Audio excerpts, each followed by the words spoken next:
no ha tenido días sombríos? ¿Quién de nosotros no ha tenido momentos complicados en su vida? A esto le llamamos adversidad. Cuando hablamos de la adversidad, podemos decir que es algo inevitable en la vida de todos nosotros. Todo ser humano, no importa la edad, en algún momento de su vida va a experimentar la adversidad, va a llegar a su vida. Algunos en este tiempo de adversidad han sentido el rechazo, se han sentido heridos, se han sentido rechazados, se han sentido deprimidos, y esto se vuelve un desafío. Su vida. Los creyentes incluso, ¿qué es lo que sucede cuando un creyente pasa por la adversidad? ¿Qué es lo primero que pasa? Hace rato Ámbar llega sacada de onda, mi chiquita de 8 años, se me queda viendo así alarmada. Estaba yo por acá, habíamos terminado el tiempo de oración. Viene y se me queda viendo así alarmado y me dice: papi, me dijo Emily que tengo algo blanco en el ojo. Y ella estaba preocupada. Imagínense, una niña de 8 años ya preocupándose, ya teniendo un poquito de conflicto emocional por lo que está viviendo en su cuerpo. Entonces ella a ver, déjame verte. Y ella, no. Y le digo, déjame mirar para ver cómo estás.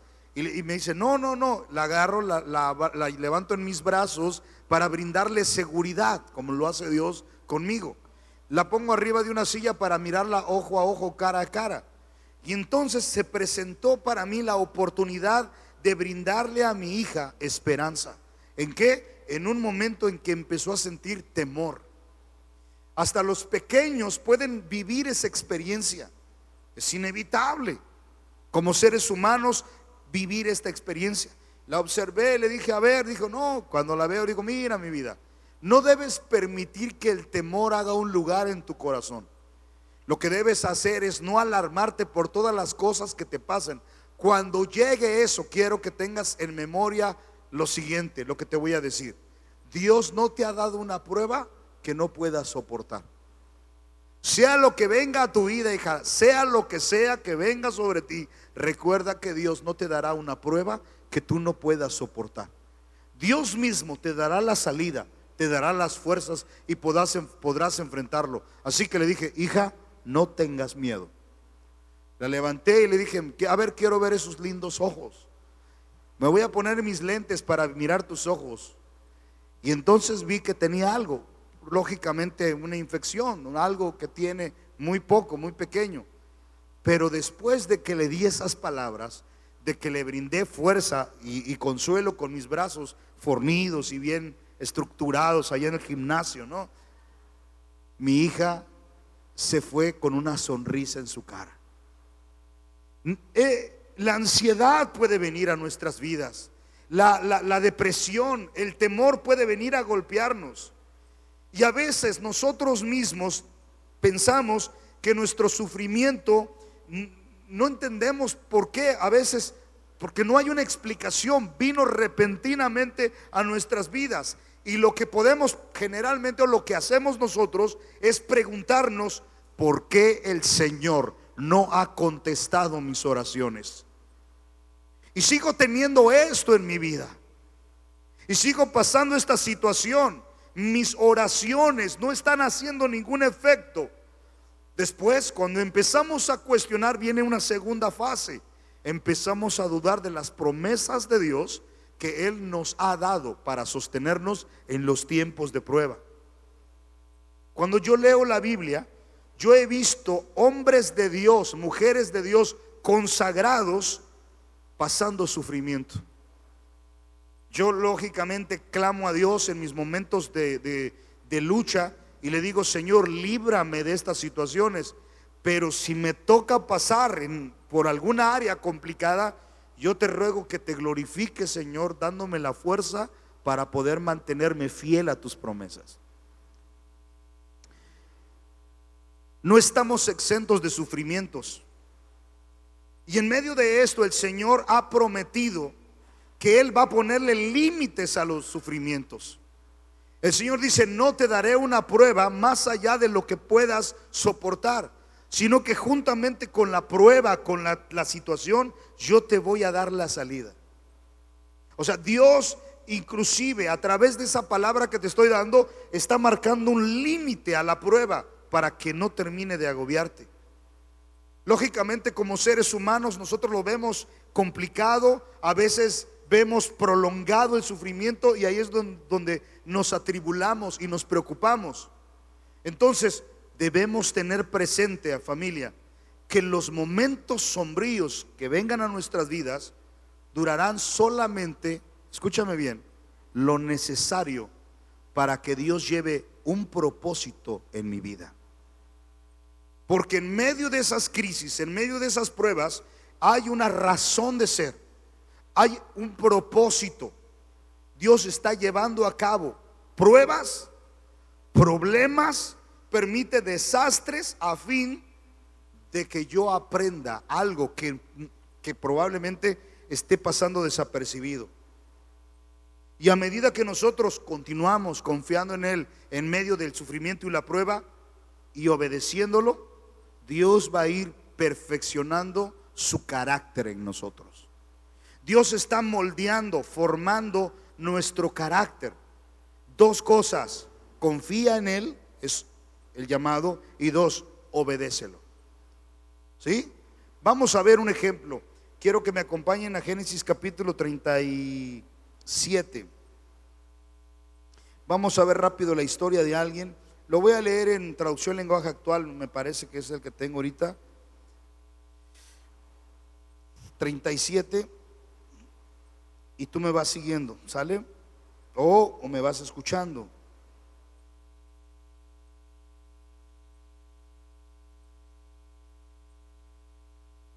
Dice la escritura: esta es la historia de Jacob, que vivió en la tierra de Canaán, donde antes su padre había vivido como extranjero. Bueno, narra la historia, dice: cuando José tenía 17 años, estaba bien chavo, como algunos de los jóvenes que estaban aquí. Dice: ayudaba a sus hermanos, los hijos de Bila y de Silpa, a cuidar las ovejas. Pero José le contaba a su padre lo mal que se portaban sus hermanos. Es de esos hermanos que no quieres, ¿verdad? Todo le vas a decir a mamá, no, ya vas ahí de rajón, y ya ahí vas peleado. Yo con mis hermanos tenía este tipo de conflictos, pero como yo era el mayor, yo era el que mandaba y ponía ahí el orden, ¿no? Entonces, pero ellos eran maldadosos, venganza. Todavía me acuerdo de sus venganzas de estos chavos. Una vez me agarraron entre todos, me pegaron aquí una cinta y me jalaron y me arrancaron todos los vellos. ¡Ah! Grité con todo esa vez. Jacob amaba a José más que a sus otros hijos, pues había nacido cuando ya era muy anciano. Por eso le hizo una capa de muchos colores. Su padre se tomó el tiempo para hacerle algo especial que José nunca olvidó. 4. Pero sus hermanos lo odiaban y ni siquiera le hablaban. La ley del hielo aparece aquí, pues veían que su padre lo quería más que a ellos, los celos.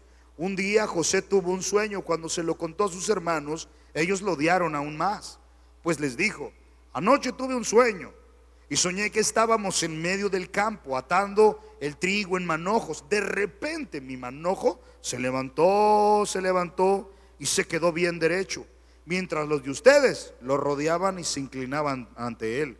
Sus hermanos protestaron y le dijeron: ahora resulta que vas a ser nuestro rey y nuestro jefe. Y por causa del sueño y por lo que decía, creció en ellos el odio que le tenían. Espero que no haya ningún hermano de ese tipo, porque es peligroso. 9. José tuvo otro sueño después y también se lo contó a sus hermanos. Les dijo: fíjense que tuve otro sueño. Resulta que esta vez el sol, la luna y 11 estrellas se inclinaban ante mí. Cuando les contó este sueño a su padre y a sus hermanos, su padre lo reprendió y le dijo: ¿qué clase de sueño es este, muchacho? ¿Quieres decir que tu madre y tus hermanos y yo mismo vamos a ser tus esclavos? Y sus hermanos le tenían envidia, pero su padre trataba de entender el significado de sus sueños. Muy bien. Su padre trataba de entenderlo, de saber qué pasaba. Vemos aquí la historia de un hombre llamado José. Dice la historia que era el hijo predilecto de Jacob, y este jovencito experimentó muchos sufrimientos, y desde que era chavo, sus hermanos, sus sueños que Dios le daba, porque venían del Señor, le creaban más conflictos que beneficios. Y había un problema, sufrimientos. 10 hermanos lo detestaban. En Génesis 37:3 lo vimos. Por esa razón, si nos vamos más adelante en las historias, yo voy a ir resumiendo, lo que provocó que en una ocasión ellos tramaran matarlo, quitarle la vida a su propio hermano. Ahora, yo pregunto, ¿alguno de ustedes sería capaz de fraguar un plan y una estrategia para matar a su hermano? Sean honestos, ¿sí? Nadie. Fíjense a qué grado estaba perturbado el corazón de estos chavos, que ellos estaban decididos a matarlo y tramaron algo.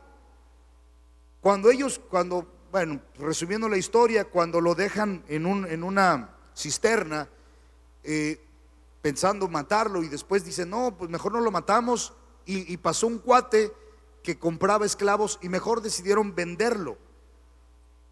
¿Cuál fue el resultado? Fue llevado a Egipto. Y en Egipto, hijo, ¿me ayudas a prender esa luz? ¿No? Para que me ayude, para que se iluminen mis ojos azules y todos vean que soy de clase de reyes y príncipes, ¿no? Él se hizo esclavo de Potifar, gracias pues ahora sí que la providencia de Dios, que era capitán de la guardia del faraón, era alguien muy importante. Vemos en la historia, Génesis 39:4, que Josué se hizo mayordomo de la casa, o sea, tomaba decisiones, y se le entregó el poder sobre todo lo que había en esa casa. Sin embargo, la esposa de su amo varias veces intentó seducirlo. ¿Saben ustedes lo que es sentirse ser seducido? Ahora, varones, pregunto yo, ¿alguno de ustedes en alguna ocasión alguien intentó seducirte? ¿Sobreviviste a esa seducción? Porque llega a tornarse algo fuerte, algo complicado, y el hombre es más fácil de ceder a las tentaciones de ese tipo, ¿eh? Este joven, porque era un chavo que tenía toda la fuerza, dice que fue constantemente asediado, tratando de ser seducido por una mujer. Ahora, era una mujer de élite, era una mujer. Ahora sí, mi esposa dice, es que yo no soy fea, me dice mi esposa. Yo lo que no tengo es un marido rico, algo así, ¿me dijiste? No, es el único detalle. Entonces le digo, si eres hermosa, ya está bien, ya no digo nada. Lo voy a borrar esa parte, ese fragmento del audio. Pero dicen por ahí que no hay mujer fea, lo único que hay son maridos pobres. Porque una manita de gato y las chicas se ven hermosas, ¿no? De repente llegan, su pelo así movido por el viento acá, y hay pintado, sus uñas bonitas y todo eso. Lógicamente las mujeres son algo hermoso que Dios nos ha dado, y con poco se ponen bellas. Pues esta mujer tenía todo lo que necesitaba una mujer para seducir a un hombre. Y dice la escritura de que ella se encausó para atraerlo, para envolverlo. Como el muchacho finalmente no cayó, dice que en una ocasión hasta le arrancó la ropa y yo no sé cómo estuvo el asunto, pero él salió corriendo, escapó, y ella se quedó con la ropa, y eso lo usó ella para acusarlo a él, acusándolo injustamente de querer violarla. Si estuviera en este tiempo, le hubiera ido muy mal ese chavo. Esto llevó como resultado meter a este joven a la cárcel. ¿Qué es lo que estamos hablando? Días sombríos.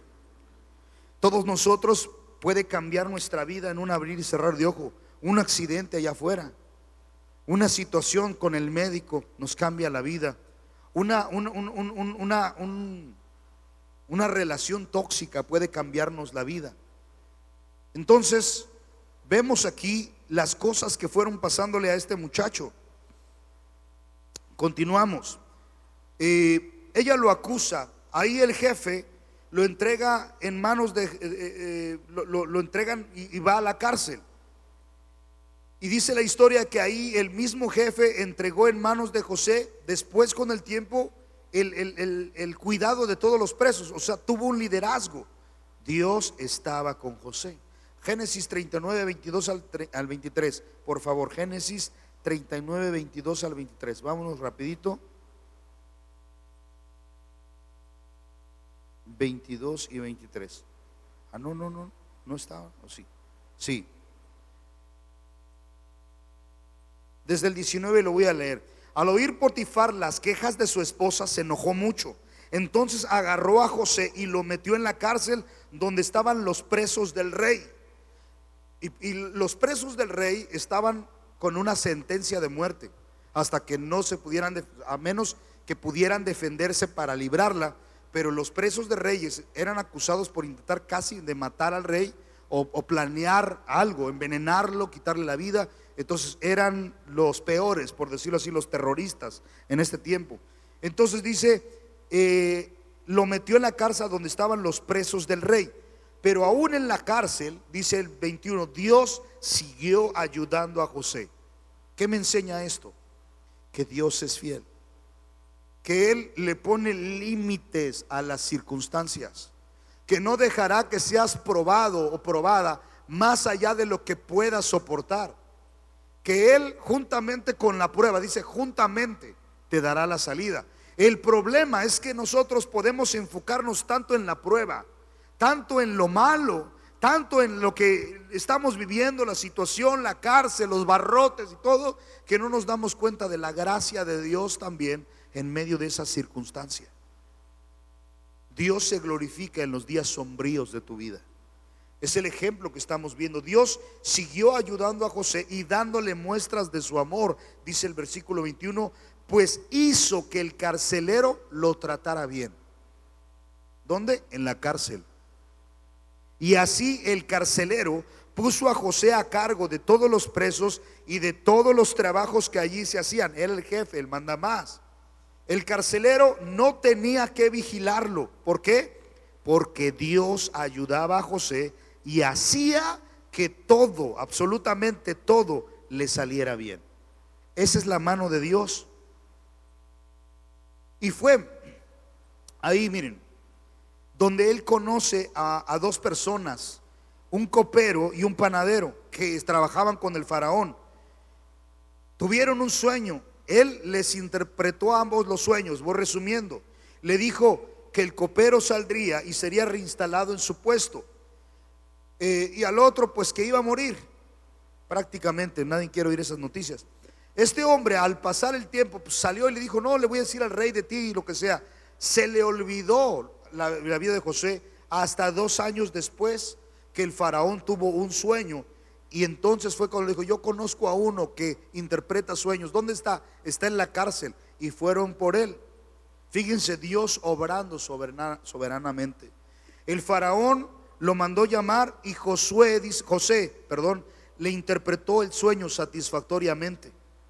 Como resultado, el faraón le dijo, en el capítulo 41, versículo 40, le dijo, ahora muchacho, tú estarás sobre mi casa y por tu palabra se gobernará todo mi pueblo. Solamente en el trono seré yo mayor que tú. Fíjense hasta dónde lo llevaron las circunstancias. Todas las cosas obran para bien para los que aman a Dios. Todas las cosas, ayer sentados allá dando testimonio algunos de nuestra vida, de nuestras decisiones, de lo que hubiéramos cambiado en nuestra vida, de lo que pasó en nuestra vida, pero ahora vemos la gracia asombrosa de Dios.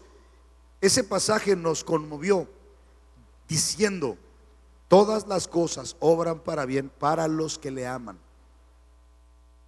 Vemos aquí un hombre que a pesar de estar en la cárcel, a pesar de haber sido puesto ahí por un engaño, a pesar de estar con hombres destinados a la muerte, a pesar de estar en una situación, Dios mismo estaría presente. ¿Qué es lo que Dios estaba haciendo con José en ese lugar? Perfeccionando su carácter. Dios estaba formando a un futuro líder y guerrero. Y si no pasaba por ese lugar, no podría ser usado para lo que Dios quería, y era dirigir una nación completa y sostenerla en un tiempo de crisis. La vida de José en ese instante cambió radicalmente, y para el bien de Egipto y para bien del pueblo de Israel. Ahora, ¿cómo usó Dios el sufrimiento en el caso de José? Número uno, él era hebreo, no sabía nada acerca de Egipto. Quiero que vean ustedes cómo Dios usó el sufrimiento para perfeccionarlo y para instruirlo. Era hebreo, él no sabía nada de Egipto, no había sido instruido, enseñado, ni ha habido ninguna escuela de Egipto. Pero por medio de la adversidad, el Señor ahí lo empezó a preparar para ocupar un alto puesto. Ahí empezó a conocer las leyes, las costumbres, todo lo que necesitaba.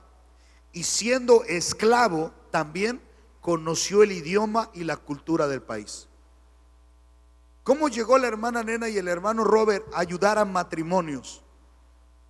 ¿A poco ustedes creen que ellos llegaron de la noche a la mañana? Vamos a ir al estudio bíblico y vamos a perfeccionarnos y vamos a dar clases así.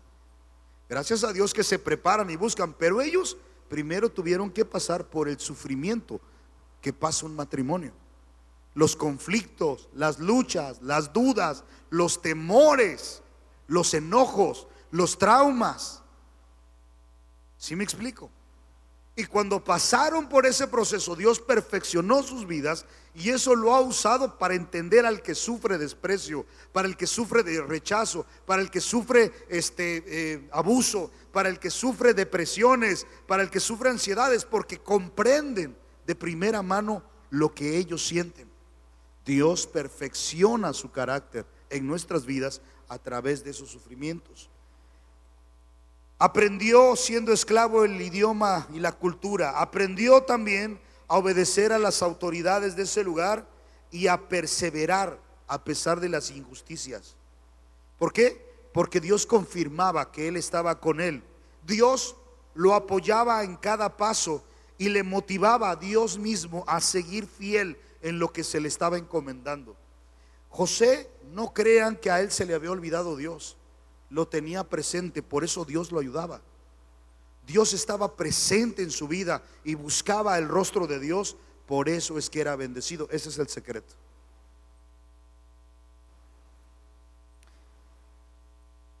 Los sufrimientos contribuyeron, lógicamente, a través de esto vemos positivamente. ¿Qué es lo que hizo? Fue positivo de esta situación. Número uno, adquirió experiencia. Ahora nadie se lo iba a bailar. Y número dos, empezar a desempeñar sabiamente una labor que el Señor le estaba reservada o le había reservado para que él lo hiciera. No los egipcios, sino uno de sus hijos. Dios lo estaba poniendo ahí.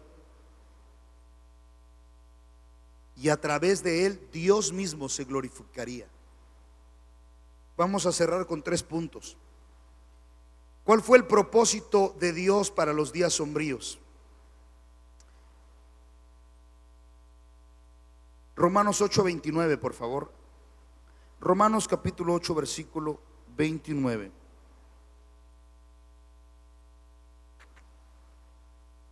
¿Dónde está Romanos?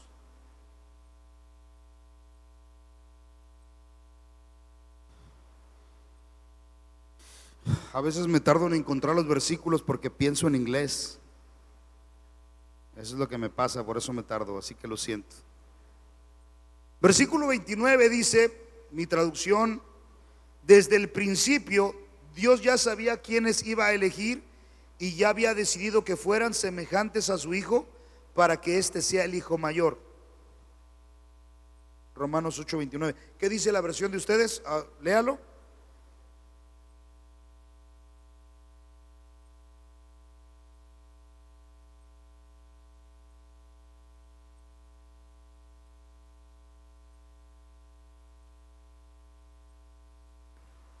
Vamos a ser como él. Y él dice que es conocido como experimentado en quebranto. Nuestro Señor pasó por situaciones difíciles y complicadas, y él es un ejemplo a seguir. Ahora, el propósito de Dios al permitir las adversidades en tu vida y en mi vida es para formarnos a la imagen y semejanza de Cristo. ¿Qué dice? Él desea moldearte a ti, moldearme a mí, a fin de que mi carácter se asemeje al de Cristo, su Hijo.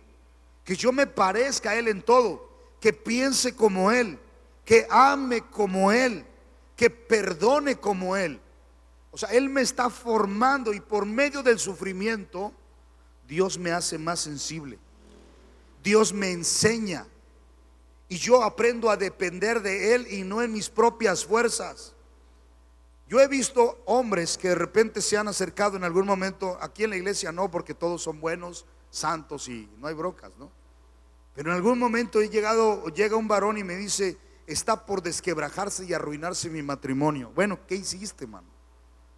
Pues me dicen: ¿qué no hice? Ya lo arruiné y todo y lo que sea, ¿no? Dice: ¿qué puedo hacer? Y yo le digo: bueno, has roto una línea muy delgada y muy importante, que es la confianza. Ya no cree en ti, mano. No hay elementos para que ella vuelva a confiar. Y yo no puedo convencerla de que te crea si tantas veces has roto esa confianza y le has fallado. Lo único que te puedo hacer saber a ti es que busques a Dios con todo tu corazón, para que Él sea quien ayude y hable al corazón de tu esposa, y Él mismo te ayude a convencerla. Pero será en la medida que tú te entregues al Señor. Esos momentos de sufrimientos en el hombre los hacen entender de que hay cosas que en su vida deben cambiar. Su carácter debe empezar a cambiar, a moldearse. Ayer uno de los varones dijo que el mayor acierto de su vida había sido casarse con la mujer que hoy es su esposa. Todos nos volteamos a ver diciendo: ¿qué? Hay uno que se levanta y dice: el mayor acierto en mi vida fue mi esposa. Fíjense, y cómo la pareja, porque no es como diferente al resto de nosotros, ha pasado por pruebas, ha pasado por sufrimientos. ¿Qué pasó en el corazón de este muchacho? Es que Dios, a través del sufrimiento, de las situaciones difíciles, Dios ha ido moldeándolo, y ahora puede ver con ojos de gratitud por lo que Dios ha puesto en su vida a través de su esposa. Pero es porque Dios está moldeando su carácter. ¿Le sigo o aquí le paro? Le seguimos. Bueno, Dios por medio del sufrimiento nos enseña a depender de Él y no en nuestras propias fuerzas. El propósito de Dios para los días sombríos estamos viendo ahora. Su amor por nosotros, escuchen bien esto y guárdenlo, no elimina el dolor ni las penas. Pero lo que sí nos garantiza el Señor es que Él tomará eso para su gloria y para nuestro bien. Doy el ejemplo de nueva cuenta de Robert y mi hermanita Nena. En alguna ocasión nos hemos sentado, yo he platicado con ellos o hemos convivido, y me han contado algo que vivieron, una experiencia dolorosa en su vida pasada, en su vida presente. Pero eso a ellos, lejos de hacerlos más frágiles y débiles, lo han tomado para bendición de sus vidas, de sus hermanos en la fe y de su familia. Y es lo que Dios está haciendo con todos aquellos que dicen que son sus hijos. Romanos 8:28 dice así: sabemos que Dios va preparando todo para el bien de los que lo aman, es decir, de los que Él ha llamado de acuerdo con su plan. Hay un plan de Dios, no es al azar. Dios nos está moldeando. ¿Qué dice la versión de ustedes? Adelante, léanlo.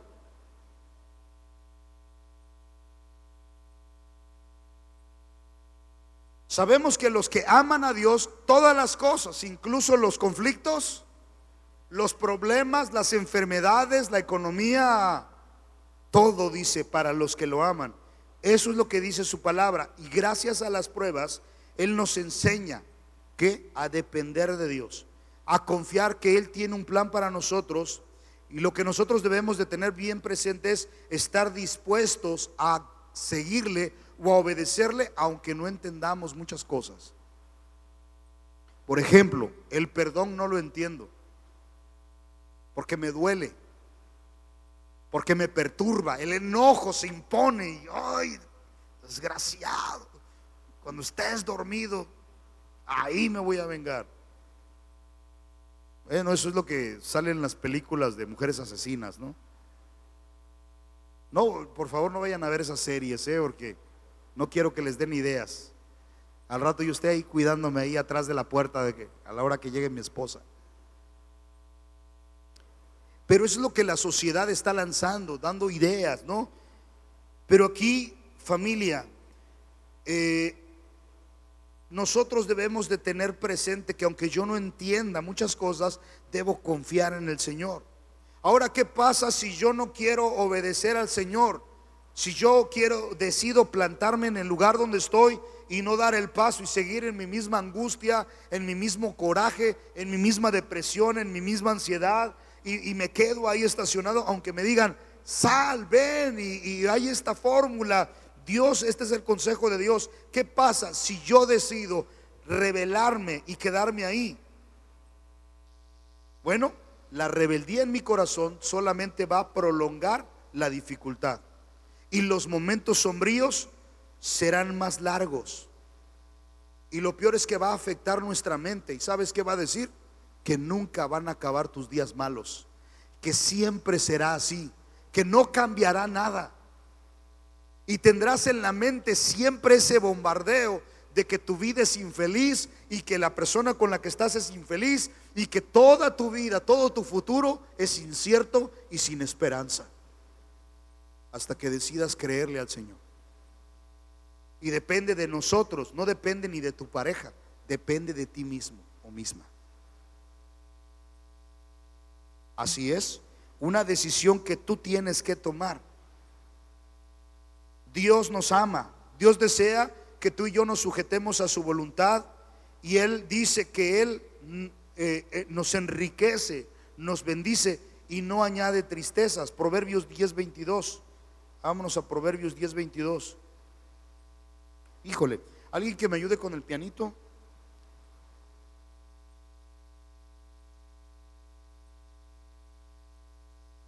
Proverbios 10:22. Sí, porque ya tengo que. Proverbios capítulo 10, versículo 22. ¿Quién lo quiere leer fuerte ahí en su lugar?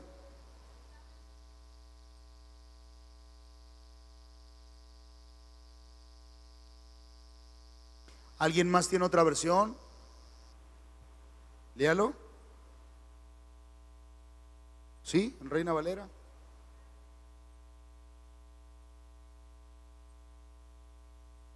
Fíjense, ahora yo leo mi versión, traducción lenguaje actual, que estoy usando hoy. La bendición de Dios es riqueza. Ahora no se enfoquen que todo tiene que ser dinero, ni también que todo tiene que ser cosas.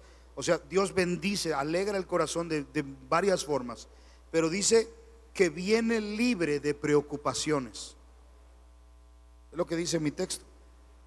Viene libre de esas angustias y depresiones. Dios me ama y desea que yo me sujete a su voluntad y que sea beneficiado. El propósito de Dios para los días sombríos tiene que ver con ayudarnos para formarnos conforme a la imagen de Cristo. Segunda cosa, ¿cuánto duran los días sombríos? ¿Cuánto tiempo? Oh Señor, mira esta desgracia, Señor, Dios mío, ya no soporto, ya no aguanto más la situación. Mira cómo me encuentro, Señor. Señor, ¿te lo llevas o te lo mando? Dime. Están perturbados. ¿Cuánto duran los días sombríos? La adversidad, familia, los días sombríos durarán el tiempo necesario para que Dios cumpla su propósito. Solamente dura el tiempo que sea necesario hasta que yo sea formado. Primera de Corintios 10:13 dice que fiel es Dios, que no nos dejará ser tentados más de lo que podamos resistir, sino que dará juntamente con la prueba, con la tentación, la salida para que podamos soportar. Resumido en pocas palabras, como les dije, Dios va a poner límite a todo lo que nos angustie y durará solo lo necesario hasta que yo agarre la onda. ¿Ya agarraron la onda? ¿Sí la agarraron? El Padre Celestial estuvo con José en todo momento, es lo que vimos en la historia. Cuando sus hermanos lo repudiaron, lo rechazaron, mientras trabajó como esclavo, mientras fue separado de los suyos por muchísimos años, cuando él fue puesto en la cárcel injustamente, cuando él recordaba los sueños que soñé y le dije esto a mis hermanos, luego le dije esto a mi papá, ahora miren, me estoy en la cárcel, miren cómo estoy. Bien podría él haberse cortado las venas y decir mi vida no vale nada. Pero Dios dice que él estuvo con él. Y dice Dios que estará con nosotros en todo tiempo. ¿Crees esto, iglesia? El Señor ha puesto límites al ataque del enemigo, límites a las pruebas, y no te van a tocar más allá de lo que puedas soportar. Te ha ofrecido una alternativa, una salida. Probablemente en el matrimonio hay conflictos, pero Dios te dice: yo te di una salida. Mira, ahí están los hermanos, hermanos maduros, o hermanos o hermanas que han pasado por algo similar. Dios dice: yo te he ofrecido una alternativa para ayudarte. Me resisto, no quiero. Entonces durará el tiempo que sea necesario hasta que entiendas.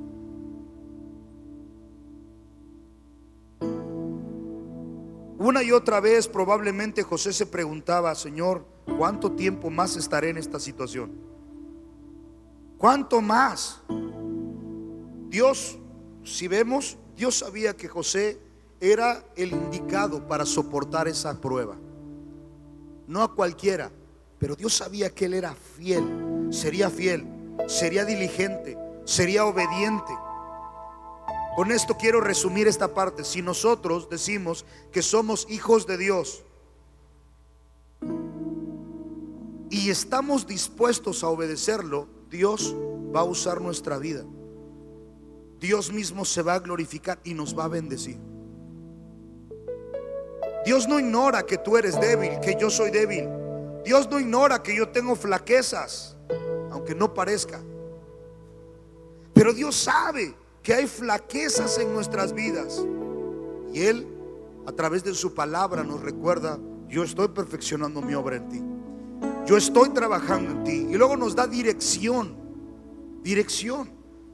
Ayer, hablando sobre las decisiones que como hombres tenemos que tomar, decíamos que las decisiones que yo tomo como hombre no afectan solamente mi vida, sino que afectan la de mi esposa y afectan la de mis hijos. Y por eso hablábamos de la importancia de cómo nosotros no errar en las decisiones que tomemos. Y dos cosas que vimos: la forma para no equivocarnos es siendo hombres espirituales, siendo hombres que toman la palabra para dirigir o para tomar esas decisiones, dirigir su familia y tomar decisiones que guíen a su casa. Daba uno de ellos el testimonio que una de las cosas de las que él se lamentaba era que cuando tomó decisiones no correctas fue cuando dejó de ser espiritual. Cuando en vez de meterse en el Señor y consultar a Dios, de buscar el rostro de Dios, de ser más metido, lejos de acercarse, se alejó, se separó y buscó en su propia carnalidad, podríamos decir, o su propia gusto y deseo, a tomar decisiones basado en sus emociones, en sus sentimientos, en lo que sentía, en lo que percibía en ese momento. Resultado: malas decisiones trajeron malas consecuencias. Entonces aprendimos que nosotros estamos siendo llamados a ser espirituales para ser librados de esas pruebas. ¿Cuánto tiempo durará? El tiempo que sea necesario hasta que tú lo entiendas.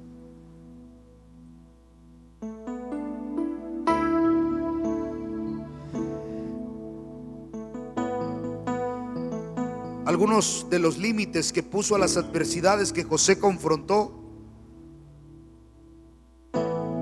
fue vendido para ser esclavo. Es como si alguien nos secuestrara y nos vendiera por ahí y dijera: ¿sabes qué? Dame 5,000, 10,000 pesos, órale. Y es la trata de blancas. Sería horrible, ¿no? Que eso viviéramos o que experimentáramos por un familiar cercano, un hijo, una hija. Es lo que vivió él. Pero en este caso fue vendido para ser esclavo, pero Dios no permitió que sus hermanos lo mataran. Otro punto más: Dios permitió que las autoridades lo metieran a él en la cárcel, pero impidió que muriera, ya sea por una enfermedad, o porque lo matara algún reo, o porque lo matara algún alocado jefe de policía. Dios guardó su vida. Y de la misma forma que Él lo hizo con este hombre, José, Él lo hará contigo. Entonces, cerramos. ¿Cómo sobrevivimos los días sombríos? En primer lugar, número 1, debemos confiar en Dios. Siempre. Siempre confiar en Dios en todas las cosas. ¿Por qué? ¿Qué pasa si yo no quiero poner a Dios por encima y yo no quiero tomar su consejo y vivir de mi situación y mi experiencia? Bueno, si tú decidieras no confiar en Dios, no podrás superar las dificultades y te vas a quedar ahí estacionado en tu amargura y en tu dolor y en tu desesperación y frustración. ¿Quién quiere vivir así? Yo no quiero, y Dios tampoco quiere. Segundo lugar, debemos leer para sobrevivir los días sombríos. Leer y meditar la palabra de Dios. Si tú y yo lo hacemos, ¿qué va a pasar? El Espíritu de Dios va a fortalecer nuestro espíritu y Él nos va a capacitar. ¿Para qué? Para pensar como Cristo.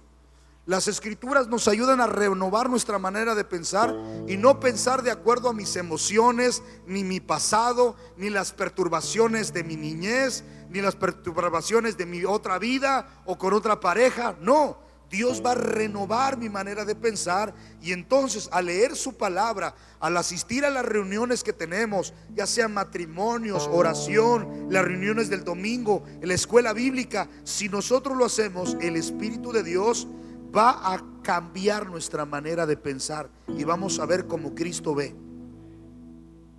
Entonces estaremos siendo capacitados por el Espíritu de Dios para pensar como Cristo, para actuar como Cristo y para conducirnos como Cristo. Esto es, para reflejarlo a Él, a todo el mundo. Y ese es su propósito del Señor. Si yo dedico tiempo para escuchar la palabra, si yo dedico tiempo para buscar de Dios, para orar y etcétera, Él me va a guiar, Él me va a orientar para lograr lo que Él me ha designado. Porque tú probablemente eres un José en este tiempo, y Dios tiene algo grande a través de ti. Cerramos. Probablemente alguno de ustedes está experimentando un día sombrío. Probablemente estás pasando por una situación en tu matrimonio, en tu vida laboral, en tu vida emocional, en tu vida personal. Probablemente estás pasando por una situación. No te desalientes. Mi consejo: no pienses que Dios se está deleitando en castigarte y que es la forma. No, es porque a veces somos tan necios que es la forma como entendemos. Dios nos está alentando a salir de ahí con su ayuda. Entonces, ¿qué es lo que yo te quiero decir? Confía en que Dios es fiel. Confía en que Él mismo va a usar esta adversidad para ayudarte a regresar a los caminos que Él te ha trazado, porque probablemente te estás saliendo del camino. Por eso ya no tienes paz. Por eso no sabes cómo dirigir tu matrimonio, no sabes cómo dirigir tu propia vida, no sabes cómo guiar a tus hijos, no sabes cómo enfrentar la rebeldía anárquica de tus hijos.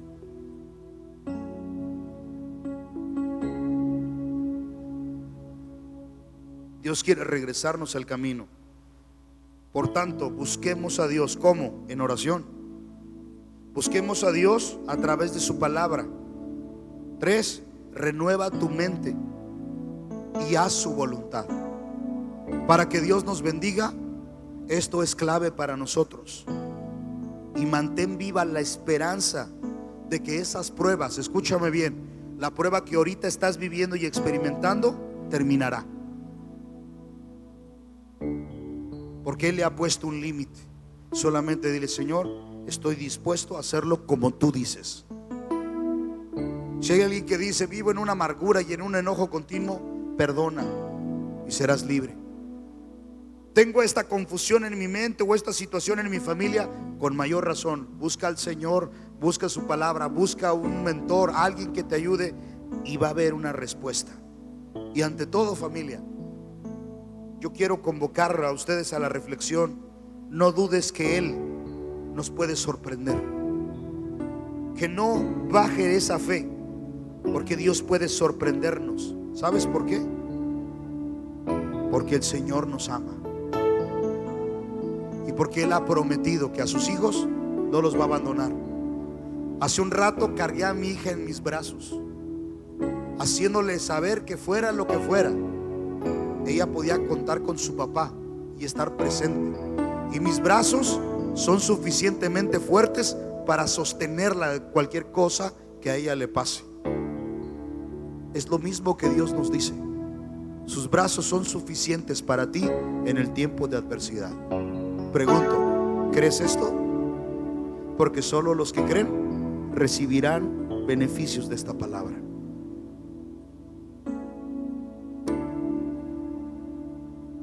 ¿Quién está pasando por una adversidad el día de hoy? Levanta tu mano nada más. ¿Alguien está pasando por una tribulación? Ahí atrás, mi hermanita Gina, aquí. ¿Quién más? ¿Alguien más? Mi hermanita Luisa, Eli. ¿Quién más? Vamos a hacer algo. ¿Me ayudan a orar por ellos en sus lugares? Mi hermanita Nena me ayuda con mi hermanita Gina, que Dios está tocando su corazón aquí. Aquí mi hermanita Georgina. ¿Quién más me puede ayudar para orar por estos muchachos? Ustedes, muchachos, vengan, ayúdenme a orar por ahí. Por aquí, por mi hermana Juanita. Vamos a orar, sí, me ayudan. Allá por mi hermanita Luisa, ¿me ayudan a orar, hermanita? Sí, Marichuy, adelante. Hermanita, aquí me falta Eli. ¿Alguien me ayuda a orar? ¿Quién me puede ayudar a orar? Ustedes, vénganse. Si alguien siente en su corazón orar por los que están pasando tribulación, acérquense. Tienen la libertad de acercarse y orar por ellos. Me faltan aquí mis hermanos José. ¿Quién me ayuda con ellos a orar por ellos?